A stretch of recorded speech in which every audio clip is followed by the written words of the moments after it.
Right, good evening, everybody, and welcome to Governor Live. It's Thursday, the 23rd of March, 2017. It's 8 p.m. That sounds a bit of a crackerjack in introduction. But my name's Ian Usher. I look after Modern Governor, the online CPD service, and with me is Karen Ray from Armstrong Watson this evening. And tonight we are going to be leading you, well, I'm going to be hosting and Karen's going to be presenting on budgeting basics for governors and trustees. This is the first in a series of three consecutive weekly sessions leading up to Easter, where we'll be looking at some of the kind of fundamental tools and techniques to really help us as governors get our heads maybe around finances a little bit more. Obviously, in the current context,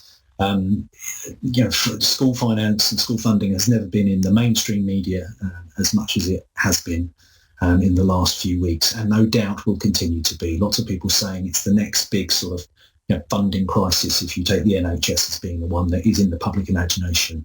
Obviously, we're all aware, very acutely aware of the situation that we're in. I'm just going to do some housekeeping, and then we will move on to Karen's presentation. There will be a time for questions afterwards. But let's just spool through. And if you've been before, and I know probably something approaching a third of you have been before, then this may be old hat. You can sip your tea. But this is just to kind of help you understand, if you've not been before, how these sessions work.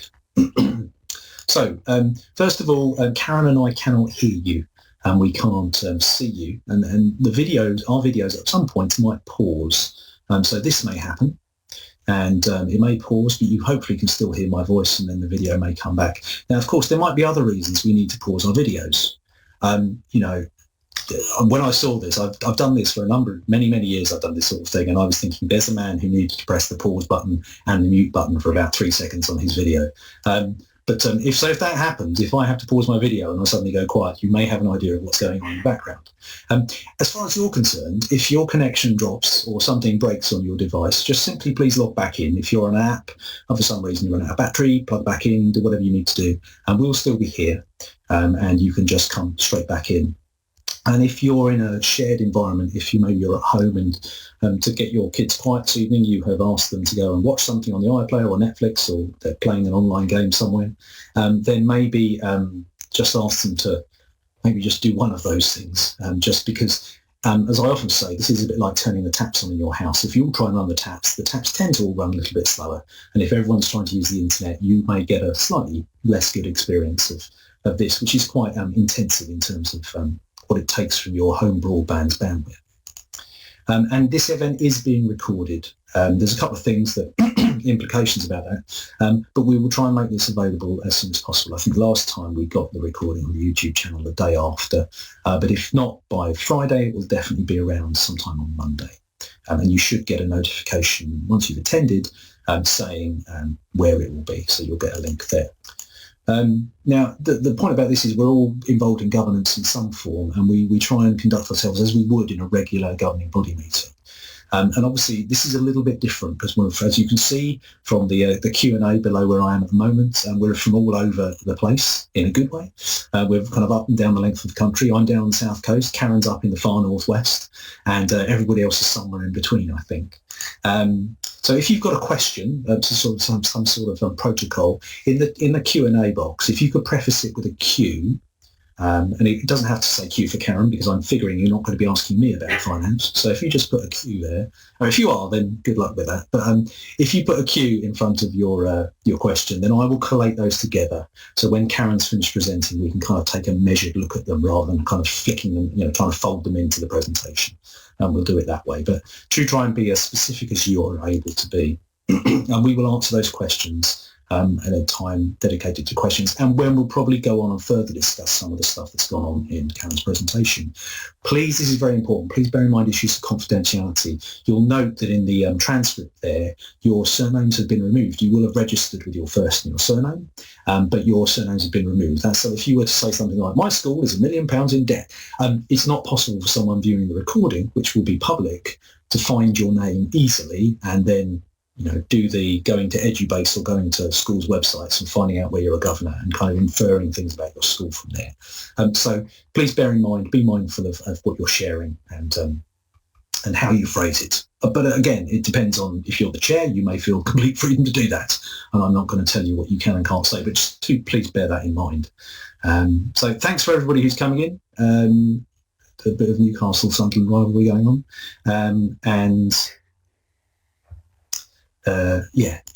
We'll get on. So tonight's presenter is Karen Ray. She's the Audit and Assurance Director for Armstrong Watson, who are a firm of accountants based in the Northwest. And she specialises in preparation of financial statements, does a lot of not-for-profit work, but very pertinent to where we are, she's also Chair of Governors at a secondary academy.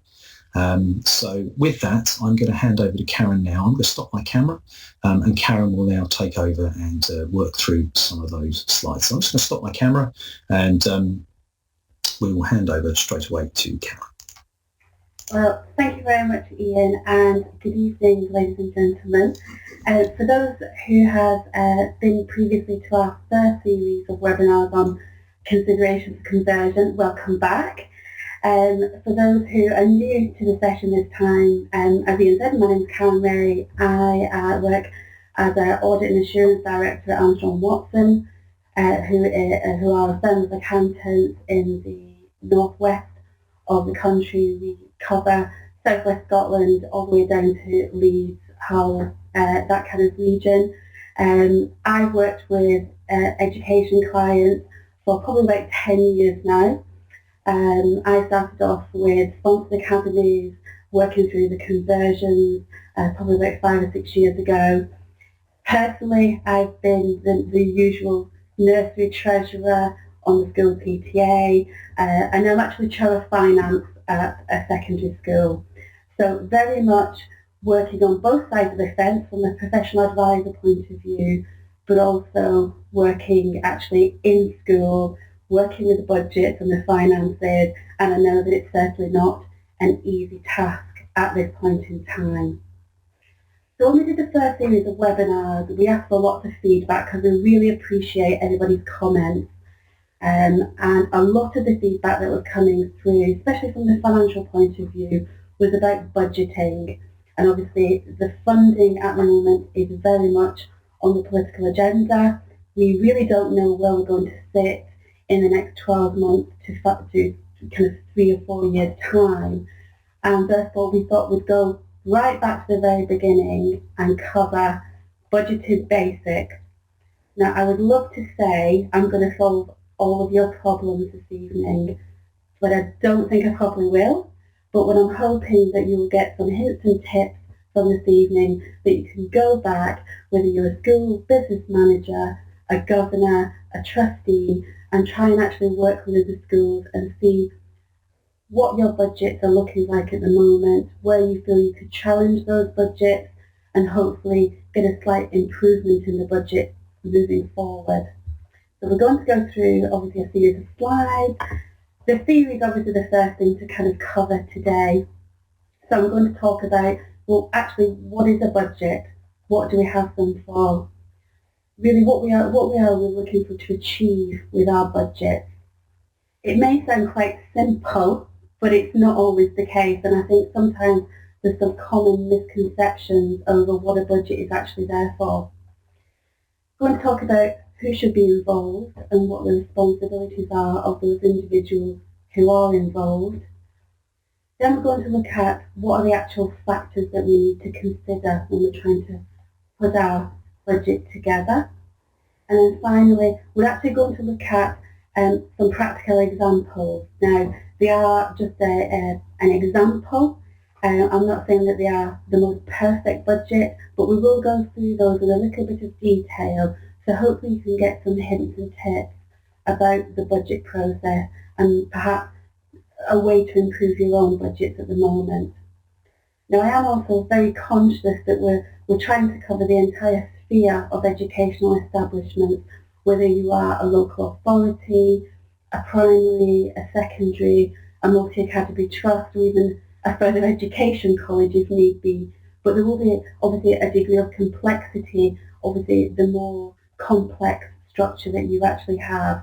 So as I said, I won't be able to give all the answers this evening, but I am quite happy to have some questions. And if I can't necessarily answer them this evening, I will certainly give you my email address at the end, and please feel free just to email me with any queries and I will get back to you and obviously cover those issues. So first of all, let's talk about, well, what is an actual budget? Well, it's a financial plan, and we're looking to plan in a quantitative aspect for a period of time. Now, ideally, we have our annual budget, which obviously covers the academic year, but we're also looking for a budget that perhaps will cover up to 3 years, so that each month we're looking at what potential changes need to be reflected in future years. I think we're all aware at the moment that things are changing within the political sphere, and therefore the figures are likely to change quite dramatically in terms of a rolling budget moving forward. A budget within the commercial sector is very much seen as a key document to ensure financial success in the future. It allows that monitoring of costs on an actual basis against what we anticipated in the first instance. And I suppose that then leads itself onto having an element of control. Now, what I mean by control is, obviously, as governors, we have a responsibility to manage the finances of an entity, of a school, in the best manner possible to ensure that we gain value for money and that we are actually reviewing those figures on quite a regular basis. So having a budget in place at the start of an academic year will allow us that process of looking against what we anticipated compared to what the actual results are at the moment. It also allows users of the information, the management information that we prepare, to make informed decisions. I think a lot of trustees and general not-for-profit sectors need to ensure that they do have a management information package that is reviewed on a periodic basis. Now, obviously, from a governor's perspective, we delegate our responsibility down to heads of departments and school business managers on a day-to-day basis, and really information from a financial perspective is pulled together at the end of the month, and we look at that position and then we're making decisions on that position. So in some aspects, we need to have the most accurate information to allow us to make those decisions. In terms of accountability, then we have a responsibility to prepare a budget for each financial year, which will give us an understanding of the final position of the school. Now, as I mentioned, governors are ultimately responsible for the financial position of the organisation, and therefore we have to have a budget and a monitoring tool in place to allow us to have that in the future. Now, I think a few of you are having a few issues with audio, so I am trying my best to talk as much as I possibly can, but I will carry on. I just suggest if you go to the green audio icon at the top, the microphone icon, the second one, click the down arrow next to it. Yeah.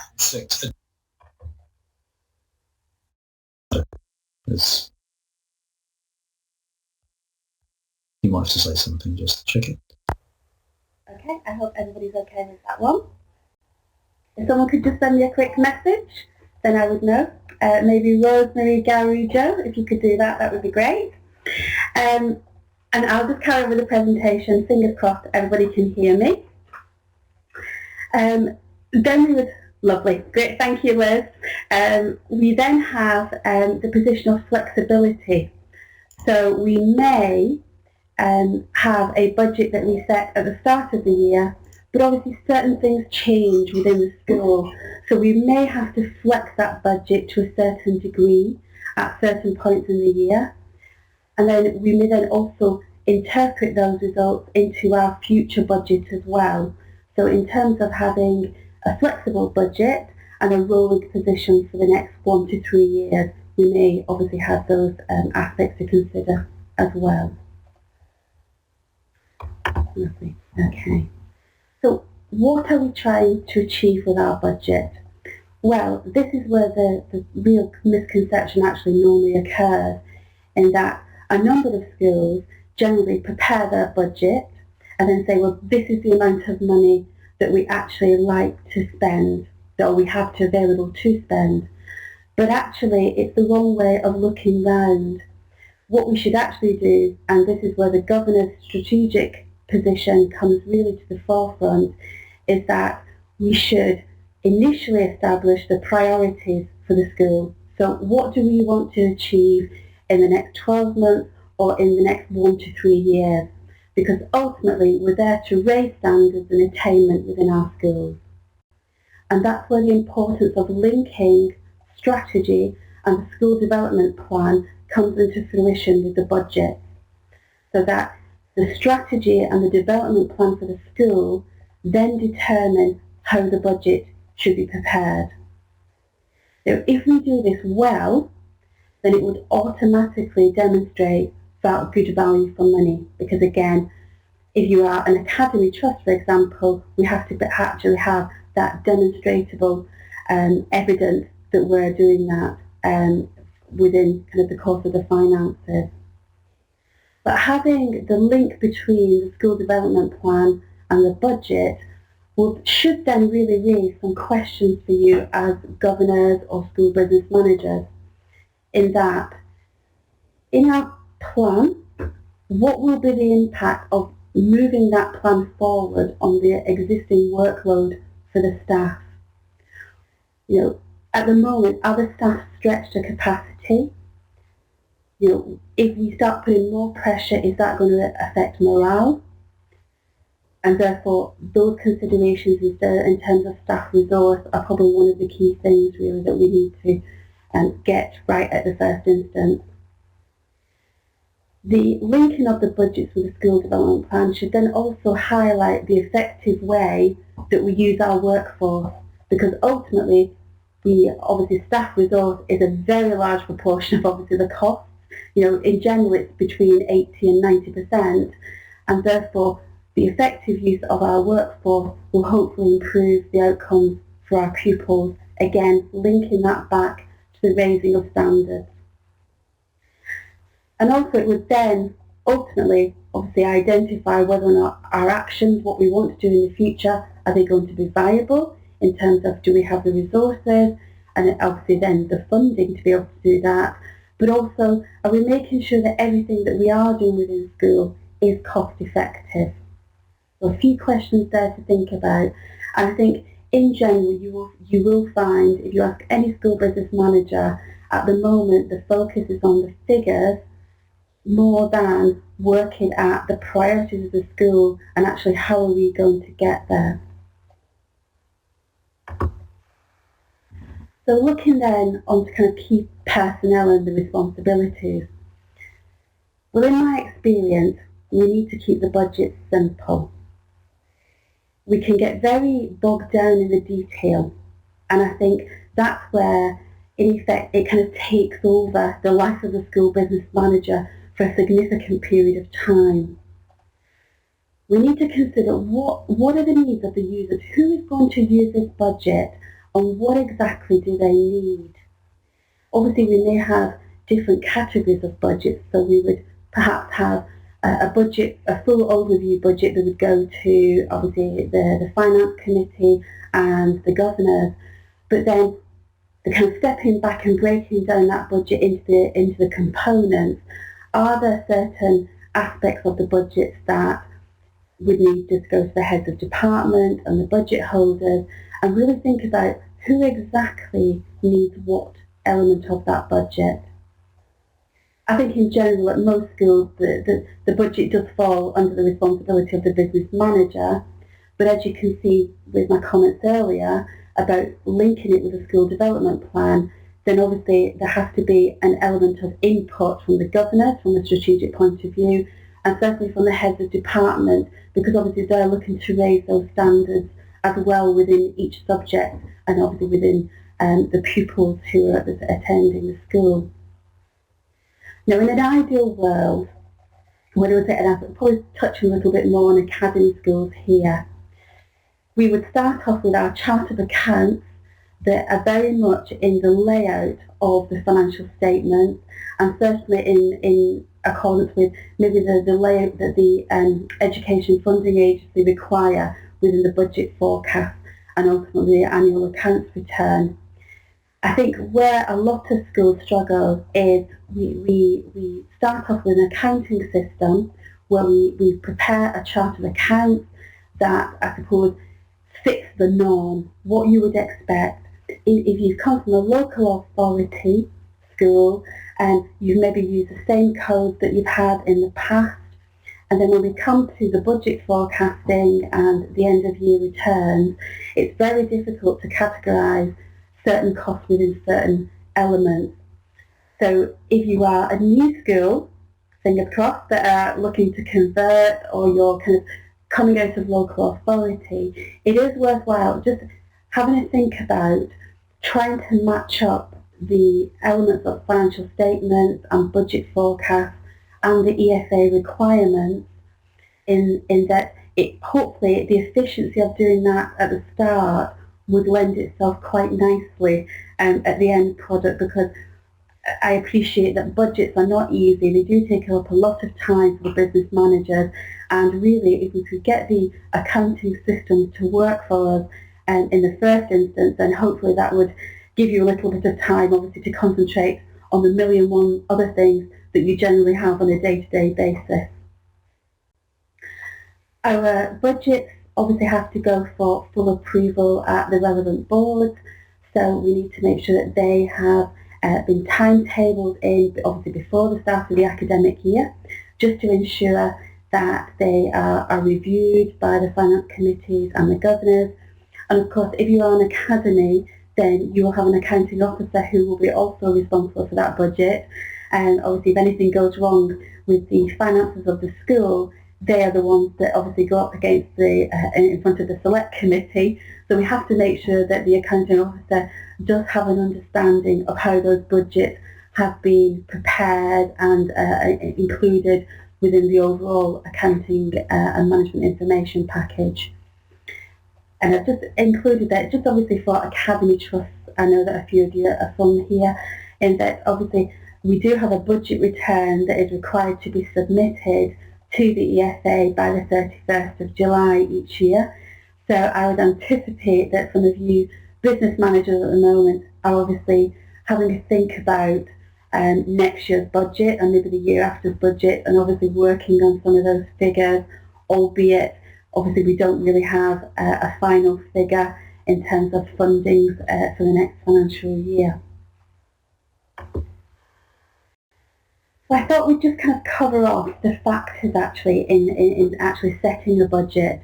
Again, as I mentioned, this is a very much getting right back to the basics of budgeting and working that, and I will go through the examples just in a couple of minutes.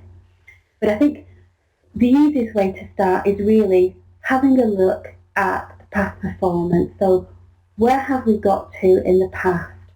And the figures are really a good starting point to move forward into the next financial year. So having a look at what we achieved. Having a look at variances as well. So were there certain things that occurred this year that may have an impact next year? And also having a look at things like supply, because of course we can't always budget 100% accurately for supply. You know, we may budget that on average we have 3 or 4 teachers that may go on sick leave for a period of time, but of course we may have 6 or 7 staff members in any given year that walk through the door and say they need some sick, obviously to be off work for a period of time, and therefore the supply budget is nowhere near sufficient for what we need. So it's getting that balance at looking at certain costs and identifying potentially where those variances may occur. And I know this is probably one that everybody's going to have a bit of a groan at me about, but obviously looking for more efficiencies in the resources that we have.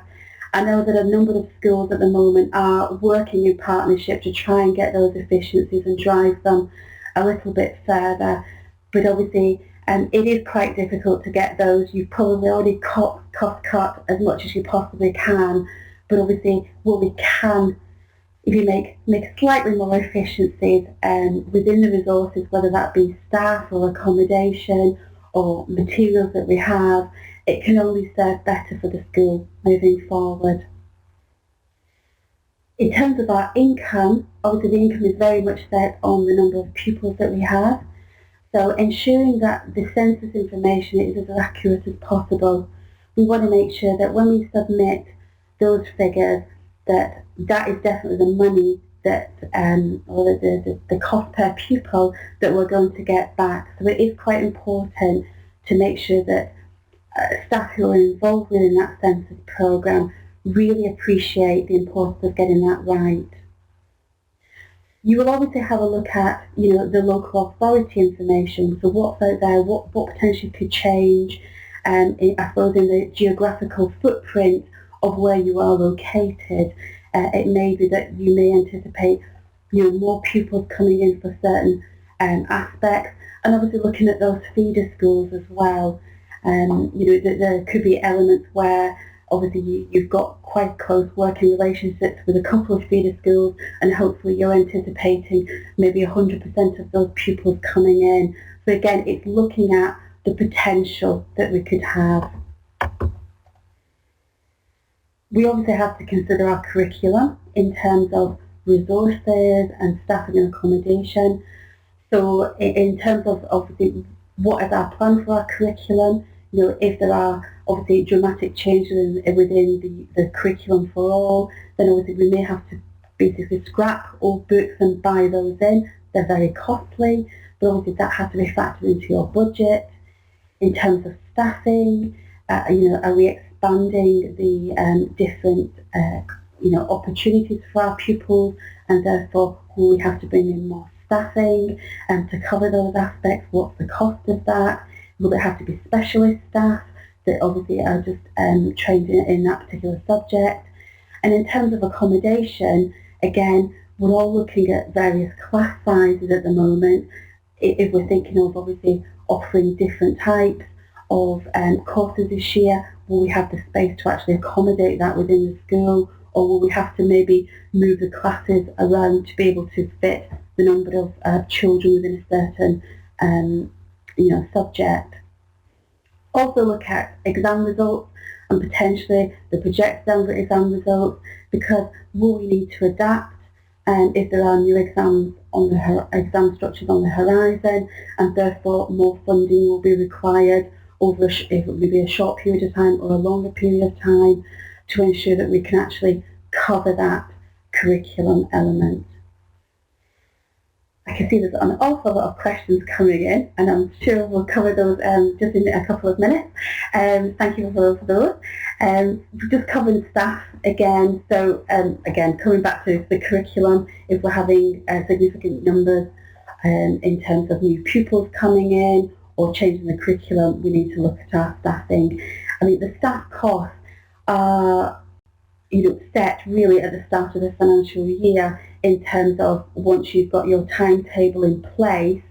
But again, moving forward into your rolling budget into the next kind of year 2 and 3, then you may look at things obviously changing your curriculum. We need to look at obviously salary scales and the pay rises, because obviously not only we've got the teachers and the support staff that would generally receive a pay rise, but also the pensions. I know that many of you have a concern about the pensions at the moment. I mean, the teachers' pensions, will obviously the increase in those that was on the horizon, and certainly the local government pension schemes. At the moment, a lot of schools are having to pay the top-up payments, where we thought that obviously the one-off payments would cover an element for a period of time. We're actually finding that those deficit payments are now increasing year on year, and clearly we're not receiving any more additional income to actually cover those, so that's causing quite a few issues. And then finally, staff profiling. What is the age profile of your staffing at the moment? Is it likely that you have a significant number of retirements? I'm getting the wrong word out there.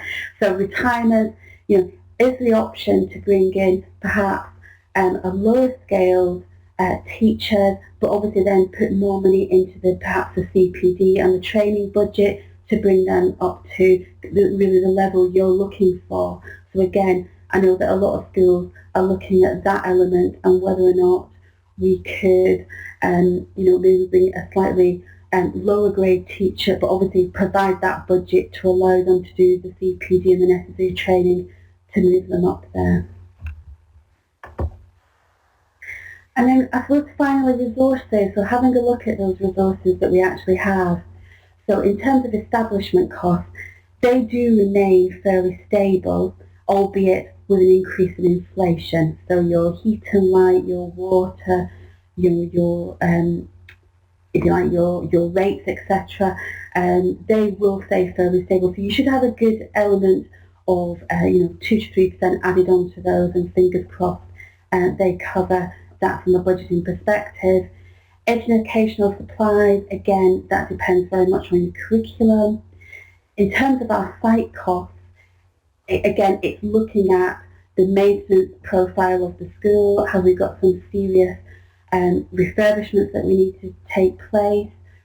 And then finally, the capital cost. Now, capital doesn't tend to be within your budget, but I think we all know that the devolved capital formula that most schools, academy schools, receive certainly doesn't cover anywhere near the capital cost that you require. So in terms of a budget, I know that a lot of schools are going for the Condition Improvement Fund grants, but they're perhaps delaying certain repairs and maintenance to try and cover those under that fifth project. So again, looking at those different elements. And I think ultimately, as a school, we have to look at the opportunities for additional funding. Whether you're fortunate to have maybe a sports hall or something like that. We may just have to obviously look at if we want to kind of move and distract. I'm waffling a little bit, but we're wanting to move that strategy further and further into the future. How are we actually going to fund that? Because I think we all know that the actual funding is probably not going to increase for the majority of schools, and therefore what can we actually do as governors to try and improve the funding coming into the school to actually buy us those luxuries in life. So we are now going to go on to kind of specifics, and I can see that there is an awful lot of questions in there. I think what I will do, I will try and cover some of those before we finish, but I know that we wanted to try and get onto the nitty-gritty, and my capable assistant, fingers crossed, is going to bring up our first example. Thank you, Ian. So I am going to hopefully talk you through this 3 examples that I have, and I'm going to hopefully point in certain aspects of things that I think are quite important within a budget, but also where I would perhaps make a starting position and then drive that forward in terms of working with the kind of development plan, what you want to do. So it is a little bit hands-on, so just please bear with me just for a couple of minutes, just while we focus, obviously. These will be available for you to have a whiz round yourselves, but I will obviously just point at certain aspects if I may. So I'm just going to go on to this side first of all. So what I've shown here, and I hope everybody can see this, is a initial starting point. So I mentioned earlier looking at past performance. So on this budget, what we have is the previous 3 years. So I will just make this a little bit larger so hopefully you can see this a little better.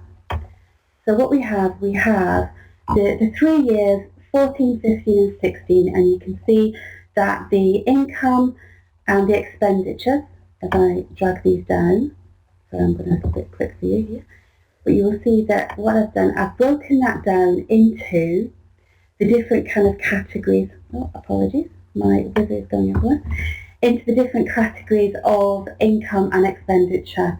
Now, these don't 100% follow the ESA, but they do kind of split it into, if you like, the school budget share, the kind of other grants that we get from government departments, and then obviously other income that potentially we may receive.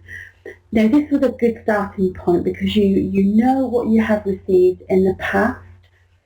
you can therefore obviously then project into the next financial period what you will hopefully receive in the future. So that was the starting point for these budgets. If I very slowly go down the page, you will see that I then have expenditure. This is quite a big spreadsheet, so it's obviously a little bit difficult to show. But we have expenditures in terms of our teaching costs and our educational support. Now, what you may have, if you like, behind this sheet is obviously a much detailed breakdown. You will obviously have your staff salary, understanding of the different categories of staff and their annual salary, and therefore you may have more detail behind this initial front sheet that will obviously back up the figures at the end of the day. So I will let you have a look around this on your own, but I just wanted to kind of show this is where the starting point is. Trying to get past information where you can review it and actually make an assessment of, was that figure appropriate for the last financial year? Was anything unusual in terms of a variance? Did something unusual happen in that year that I don't anticipate happening in future years? Or is it a case that the figures actually are quite comparable year on year, and therefore I don't anticipate that the figures are going to change that significantly? So that is the starting point where I would start off with. I'm just going to move across onto what then we would hopefully monitor. And I will just move again back out and I will zoom in so hopefully it looks a little bit better for everybody to see. So this is where we are going to then start actually monitoring our budget. So you can see the yellow column is the annual budget that has been prepared. And that was the budget that was approved at the governing body. So it's in effect set in stone at a point in time. We then have obviously our anticipated budget for the period to date, which obviously for this example is from September to the end of January. And then we're looking in comparison of those actual figures to date. Now this is obviously broken down into quite a lot of detail in terms of the income and the expenditure headings, but you may choose, if you don't need this level of detail, you may just have obviously something like gag funding and then pupil premium, SEN funding, or the bursary grants, for example. So again, it's looking at the needs of your users and actually identifying whether or not they need each individual line to look at, or whether or not you could combine a number of these headings together so that it's an overview position, if you like.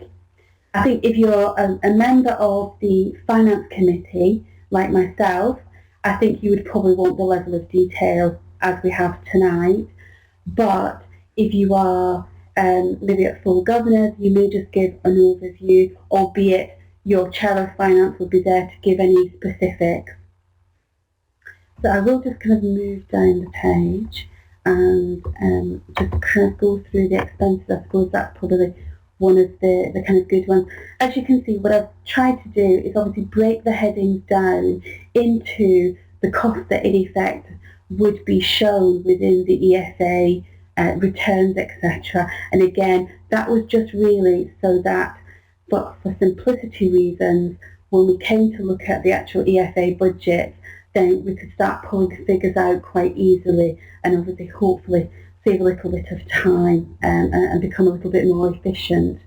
But I think probably the easiest thing to do is to have a look at that in your own time, and you can see it's quite a complex budget in that it does have all income and all expenditures. I appreciate that obviously for local authority budgets you probably will just have the expenditures and you won't have necessarily the income that obviously balances there, but you will see that at the end, which I will just go through to our bottom end of our page, what I've included on there is obviously not quite 100%, but it does include kind of notes to the accounts of how we've actually prepared those and what was included and what was excluded. I think one of the budget issues that most governors face is that at the end of the day, they have a number of, if you like, costs which are within the financial statements but don't actually appear in the budget at all. And the common one there is depreciation, in that it's a book transaction for the usage of fixed assets, and it's not a cash transaction. So quite often you'll have a budget and you're working towards that budget and you're looking at that against your actuals on a month-by-month basis, but you never actually get to the same figures within the financial statement, and that is purely because of the depreciation and the adjustments for the pension scheme as well. But I know we're going to cover management accounts in a period, not next session after that. We're going to look at the management accounts in total. Okay, my glamorous assistant, could you go on to slide 2, please? Thank you. So this budgeting, this is actually a bit more like what you would expect in a monthly management accounts package. So I'm going to show you, this was the original budget. I'll just put my green arrow back on there. Hopefully it'll go. I'm going to move you around a little bit. So you will see that on the very left-hand column, we have, we're not doing very well with this today. On our very left-hand column, we have our original budget. Now, that was the budget that was set right at the start of the academic year. So that was approved by governors, and the original budget sat, hopefully at the end of the year, with a surplus of 77,573, which is on the bottom right, left-hand corner of the screen. You will see we're obviously at the end of January, and we're looking at our year-to-date figures against our budget. And you'll see that in terms of income, we have a favourable variance of 17,333. And in terms of expenditure, we are also sitting at a favourable variance of 15,743. And therefore, to date, we have a lovely favourable variance of 33,076. Now, you will also see that just to the right-hand side of that column is an annual budget. And the initial budget we were looking to try and achieve was an income of 4.102 million. And you can see that's a different figure than the initial 4.093 million that we had. Now, the reason being that obviously during the course of October to December, something changed. We had some very good news. We had more money that was due to come into us. So again, we flexed that budget this time, in that we were aware that potentially we were going to have some more money. But equally, you can see, in terms of the expenditures, we've raised that budget as well to 4.027 million.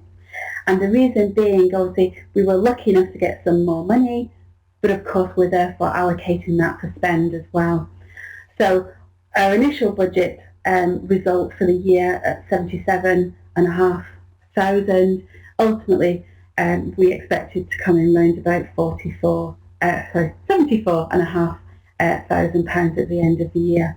But what I will show you is that just the left of that, and it does go a little bit small, but what we do is obviously then report on the reasons for those variances. So why have we got a difference between the year-to-date and the budget figure?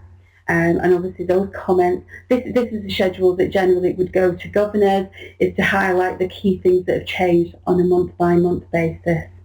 So obviously a couple there, we've had a favourable variance on catering and lettings, but then ultimately we've had an adverse on ICT development, so we've obviously overspent, but that could just be the timing of the year. It may pull itself back over the course of the next few months to the end of the year. Okay, can we just go on our slide 3, please? Now this slide really kind of highlights why the rolling budget is really so important. So you can see that the right-hand column is changes that were identified at the Finance and General Purposes Committee in April 16. And you can see that we were already aware of potential things in April 16 that would need to be reflected as we move through the year. Now we've got 16-17, which obviously means into the next financial period. So we were aware that in terms of, and this is a secondary school budget that we're looking at here, so we were aware that obviously we had some formula changes we were anticipating.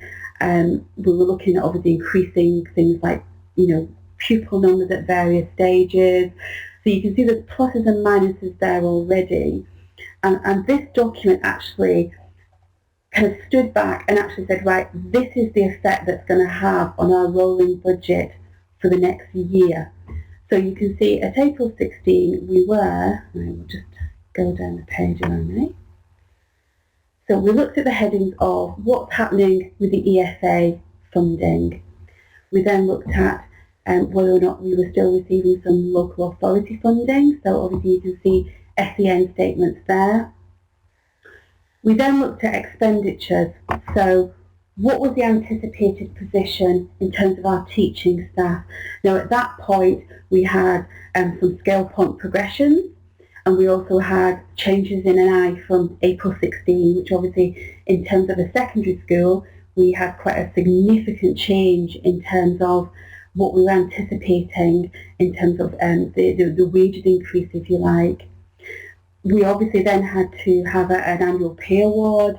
I think we'd included a pay, and then we had to include a further 1%. But again, you can see quite quickly, just in terms of the teaching staff, this budget here was looking to obviously another £95,000, which is not easy to find very quickly. We then looked at the non-teaching staff because again, obviously there's salary progressions with those individuals, local government pension scheme lump sums, and then we looked at the establishment cost, so what kind of costs were going to rise by inflation, and then obviously looking at specific budgeting issues that we may have. So you can see in terms of the overall, at the end of April 10, we actually thought we were, at April 16, we thought actually we were going to be minus 10, but only 3 months further on, a little bit more information came out. We were delving a little bit more into the position, and actually the budget then was amended by 136,000. And the reason for that was actually predominantly staff changes. We were then made aware that a number of teachers were looking to retire. We were looking for efficiencies, and therefore we made that decision to kind of bring in perhaps lower grade staff, but up the training budget and the CPD budget to get us where we were. So this is obviously a theoretical academy, but in theory you can see that I think a lot of you will come across exactly the same scenario, in that these are probably the conversations that you're already having at the moment, and you're obviously looking at where potentially you can make some cost savings, and I'm sure I've probably not stated anything that you're not already thinking about already, given the current climate. Right, I think that's probably it in terms of the slides. Like I said, today's was really about kind of stripping the budgeting back.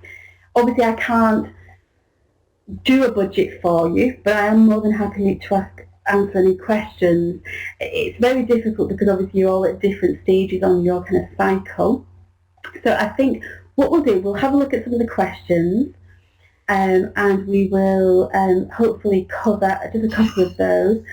So Ian, do you want to kind of take us on? Yeah, can I just ask a question to everyone? Folks, we obviously there is so much in this. If Karen's happy with this, are you okay? Folks, in the room, I will go by your vote. If you decide no, we won't, but are you happy? Could you please vote? Are you happy for us to extend this to 9:15? If you are, if you're not, that's fine, you can leave, we'll keep the recording, but if we do run it longer.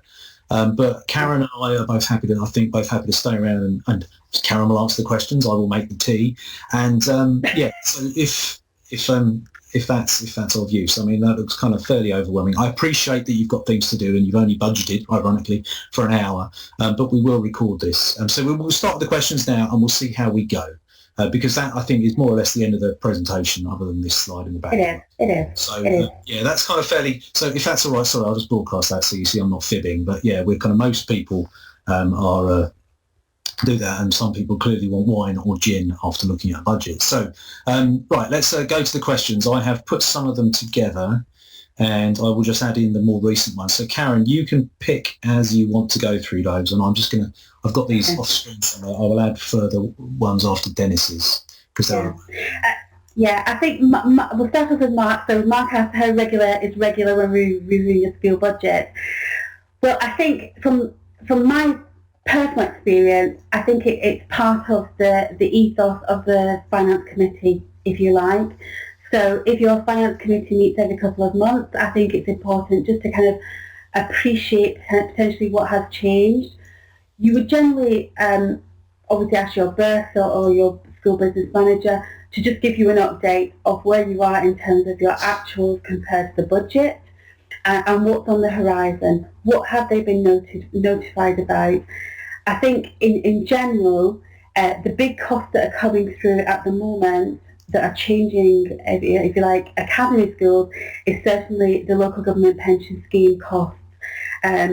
What we've found is you have previously been notified of potentially maybe a 3-year increase in those costs, but they have come back and said they are actually slightly higher. Now that is very difficult to obviously immediately budget for, because really you have no option but to pay those. So what I would say is I would look at them as a finance committee every time you meet, but perhaps overall as governors, maybe for the chair of finance, just to give a report at those governors meetings, just to say that, yeah, the committee's had a look at it and, you know, either we're on track or there are certain costs that we want to flag up to you, just to make you aware that potentially we may have to flex the budget in the future. Okay, so Gary has said, what comes first, staff workload impact or correct utilisation of funding? It's a difficult one, really, and we want to obviously raise standards and attainment within our schools, and therefore we are looking for a workable solution where we are achieving that position, but within the funding that we have. It is a bit of a chicken and egg situation. You've definitely mentioned that there as well. But I think that at the moment, with Ofsted as obviously coming into schools, you want to try and maintain your categorisation, outstanding, good, etc. And therefore, I think the focus has to be on trying to maintain the standards and improve them as much as you possibly can. I won't deny it is not easy, but at this point in time, the risk is if you start dropping standards, are you therefore then going to lose pupils because of the result? And that will definitely reduce your funding, clearly. So it's trying to get that workable balance between the two. I think, let's look, what is reasonable for the MAP service charge? This money should be for the cohort. I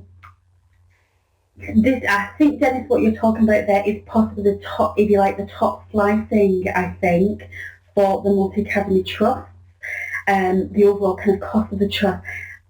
In practice, that does vary from MAP to MAP. I think most MAPs look at around about 5% of each school to kind of put towards the overall MAP cost, if you like. Again, I suppose it depends on the level of support that you are getting within each school within that MAP. But in general, what I have seen it vary between maybe 5 to 10%, depending on the level of support. And hopefully I've covered that. I think, what have we got?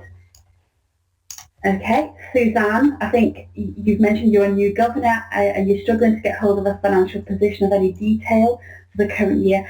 What I would say is, as a governor, it's your responsibility overall, I hate to say it, for the finances and the strategic direction of the school. And I know that a lot of schools don't necessarily have the right budgeting and the management information in place. It is a little bit alien if you've come out of local authority to try and get that information pulled together quite quickly. So what I would say is it's important that governors perhaps support the business managers initially to for them to ascertain actually what do you feel you need as a governor to make those informed decisions. Again, hopefully the spreadsheets, although they may have more complexity than you necessarily need, what I would say is obviously take certain elements of those, talk about it within your governing body. What do you feel as governors you need to help you make those decisions? But because you are responsible, you do need to have an understanding of where you are in terms of finances going forward.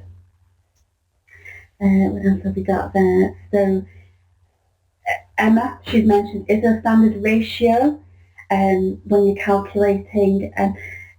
I'll be honest, no is the answer there. I think that using past performance and past results is a very good starting point to then work a position. But again, you have to kind of consider what's changed within the school. You know, obviously, if you've had a steady number of pupils for a period of time, then obviously you've got your figure. But obviously, if you've got a major increase in pupils this year, obviously that will have quite a dramatic change on your overall results. So it's looking at past performance, but it's also considering what changes are going to have an impact, and of course what you are trying to achieve as a Board of Governors as well. I think Lynn, I think maybe we've got 2 marks, so I just want to kind of cover in. So you said, so all funding has to be spent on pupils currently in school. Does this mean that funding can't be used for capital investments in building projects, etc.? Okay, this is a bit of a difficult one really, in that clearly we're not getting a great deal of grants for capital improvements within schools. And I know an awful lot of schools are getting quite a minimal, if you like, devolved capital formula. You know, I think just over the past few years, I've seen primary schools maybe getting up to about 5,000, secondaries about 20,000, and that clearly is nowhere near the amount of funding that they need to maybe try and obviously enhance the school in terms of capital assets. It is a difficult one. I know that the Condition Improvement Fund is an area that a lot of schools are using at the moment to obviously get those key improvements within the school, whether it be boilers, central heating systems, windows, doors, etc. But of course you've got to be successful in those bids in the first instance. So a number of schools have used obviously, if you like, your general pupil funding to obviously pay for capital items. But again, I suppose it's not strictly there for that. It is for the education purposes.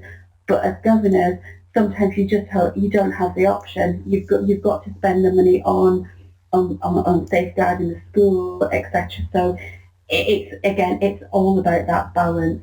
And I know that's not really probably what you want to hear, but it is quite difficult for me to kind of say, yes, spend all your money on capital, because ultimately the funding is there for the educational purposes. Okay, Anthony, look at what else have we got in there. Now you mentioned SIF funds still require schools to start. Ali too, she's got SIF funds still require schools to find a percentage. Yes. At our school we have had a SIF fund, and we've worked with a number of schools with SIF funds. Generally you have to put a certain pot in. Again, that's where your other potential funding might come into fruition for you. So, obviously if you've got maybe a PTA, they may obviously contribute. but it is a bit of a difficult one. I know that certainly in our school that I think we got a Salix loan to assist us with the boilers, the initial money that we needed for that as well. So it is a balance, yeah. Karen, can I just point to Helen's question that says we are facing our first deficit budget, which I think a lot of people will be in that, maintain separate school, and the governors are refusing to approve it. What on earth happens next? Ooh, right. Is that, did you say it's a local maintained school? It's the fourth question in the list, yeah. Okay. Deficit budgets are very much on the agenda for a lot of schools at the moment. Now, clearly, you will have to revisit that budget and review it. The question that I would ask is, with obviously local authority schools, the question is, do you have, if you like, a pot of money in reserve with the local authority that potentially may cover that deficit? That is a question that you may have to go back to the local authority. So although you may have an in-year deficit, the question is your school in deficit overall with the local authority? That is a question I can't answer for you. Obviously, you will have to work with the local authority in that. If I kind of put the flip side of that to academies, if I may. So again, a lot of academies who converted a number of years ago are probably running out of reserves just now. It is quite commonplace that funding is probably at its lowest level. You are probably either break-even or on a deficit budget. Again, the question is, have you got reserves to keep you going for the next 12 months? So you can have a deficit budget in year, provided you have reserves in existence already. If you are forecasting a deficit budget that will eat your reserves, therefore you will overall result in a deficit overall, then you are required to notify the ESA. And obviously you'll work with your contacts there. Unfortunately, I think we will find that very commonplace within the sector. Unless you are extremely lucky to bring in large amounts of reserves for the past 4 or 5 years, if you were an academy school, you are probably 1 or 2 years away from actually running out of overall reserves. And with the funding formula obviously on the agenda, I'm sure that you realise that unless you're in quite a deprived area or obviously you've got quite specialist needs, you're probably not going to get more funding than what you have at the moment.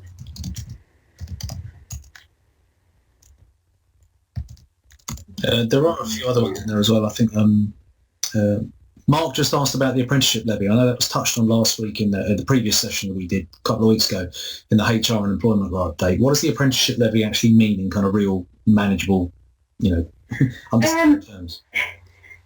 Well, I must admit, at the moment, I don't think it will really affect the schools unless you are a substantial school. It is an area that at the moment I'm still investigating in terms of what impact that does have at schools.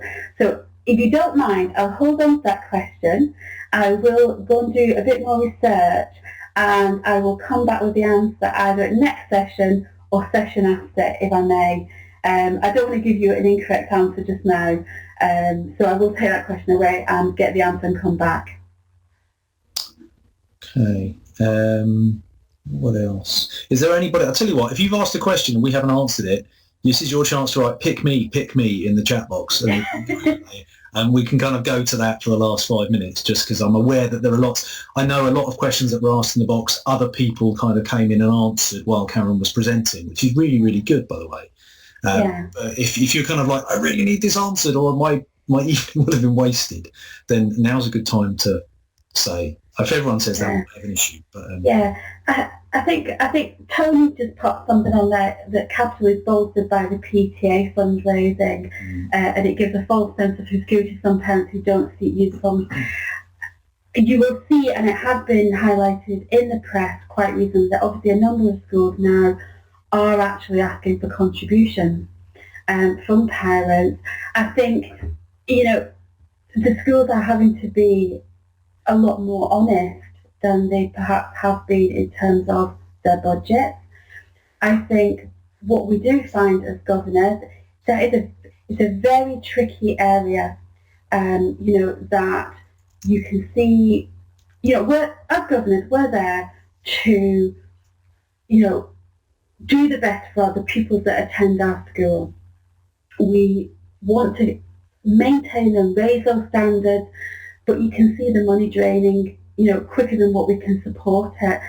The PTAs are absolutely brilliant, and they come in and they give us money for minibuses or any other aspects. But in effect, we're going to the same people all the time for the money, and it is really, really difficult to then say, we're still running out of money, there's absolutely nothing we can do. So what I would say is, it is best to be open and honest and actually give the parents some insight into actually what's happening in the school, because ultimately they are part of the school as well. They've got to work with, governors and teachers. And I will say, any parent can go, if you're an academy school, any parent can go on your website and actually see the financial results themselves.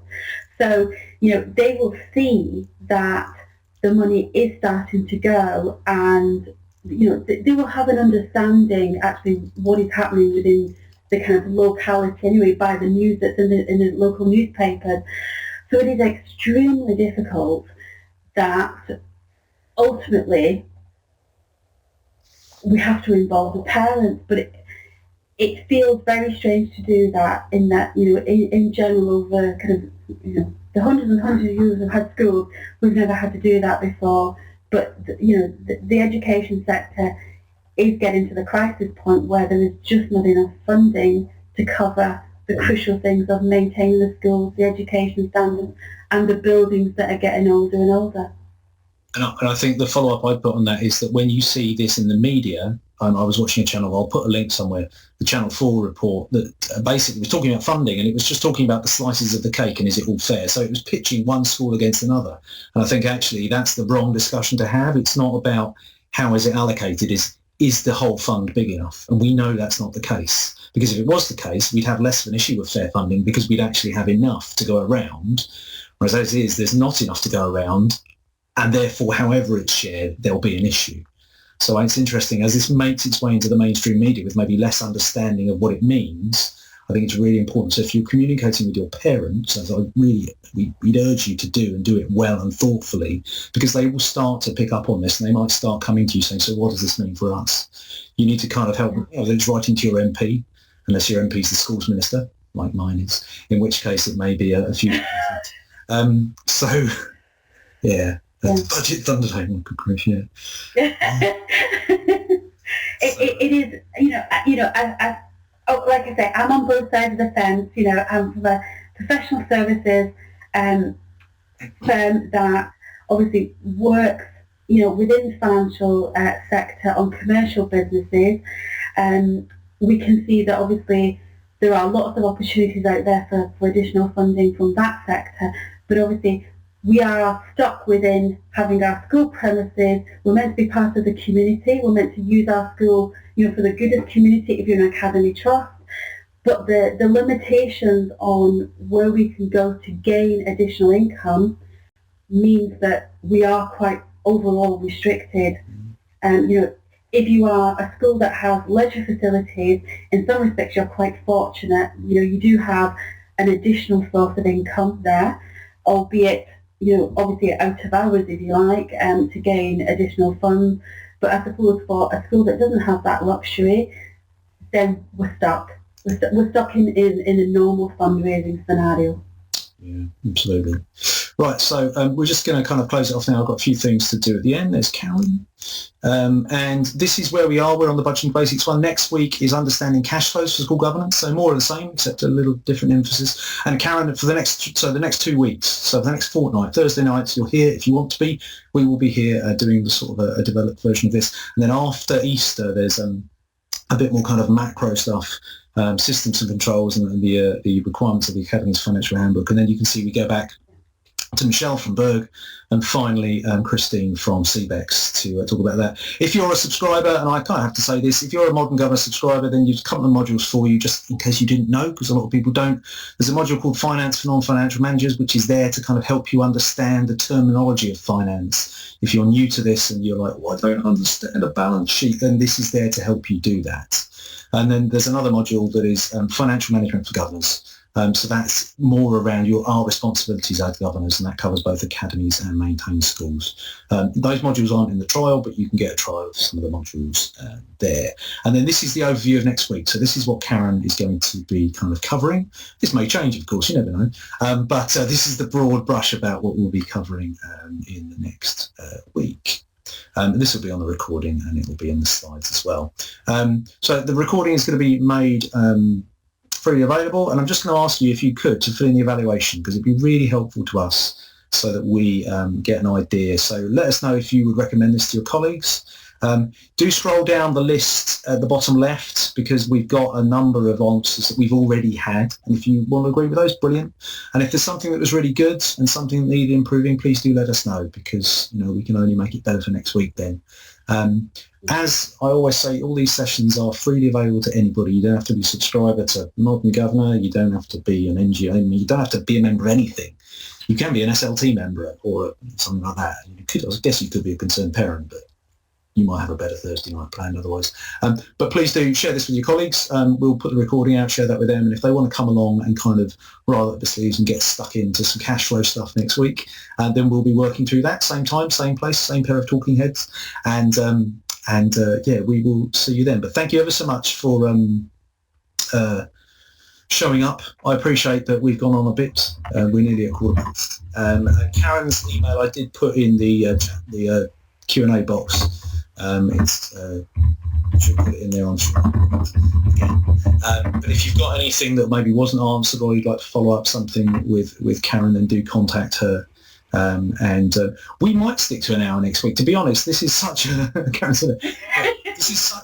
we could probably go on for 2 hours and we'd be kind of flaky at the end of it, because there's so much of it, and it almost feels just saying, right, that's it, tough, go home, when people are just like, so we'll have to see, and we'll maybe take a view as we go, because I think it's we're all putting in our time for free, as it were. So it would be good to make sure that we get everyone covered. So let me just let me see if I can paste this in here. So I think this is Karen's email address. I'm just going to paste it in.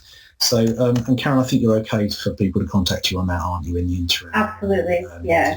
I think it's such a hot I think it's just such a hot topic at the moment. I think that, if anybody's got any queries, any questions, please feel free to email me. I'll help you as much as I possibly can. And just to say that if you missed downloading recordings, just let me put that pod up now. If you want to download those budget sheets, I'm just going to put that up now. And if you come back to the recording, not the YouTube version, but the let's just put that over there. Forgive me for that in the way. You can download those now. So click on one of those and click Save to your computer, or download, I can't remember what it says, and you can get those. They're just PDFs, and we did talk about, someone made a comment, Karen, saying, I wish my budget was as well laid out as this. Might we make the a blank Excel file available next week as part of the session? Do you think that's doable? If you can? Yeah, that's absolutely fine. We'll put some things together, maybe in the blog post, we'll see, but it may be in next week's session, and you can catch up on it there. Okay, so thank you ever so much for showing up. I appreciate that. This is probably, for some of you, this is like, oh no, more stuff I need to do. But hopefully it's left you more informed and you can answer. We saw lots of good questions about people saying, I need to do X. How do I find this out? And then people helping each other. And as Nikki said, as governors are apt to do, sorting each other out in the Q&A. So thank you for doing that. Thank you for taking part. It's really good. It's the sort of thing we all do if we all got together in a room. So why not do it when we're together online? So in a second, I'm going to ask you gently to leave the room. You'll get a notification saying you've been asked to leave the room, but don't worry, don't take it personally.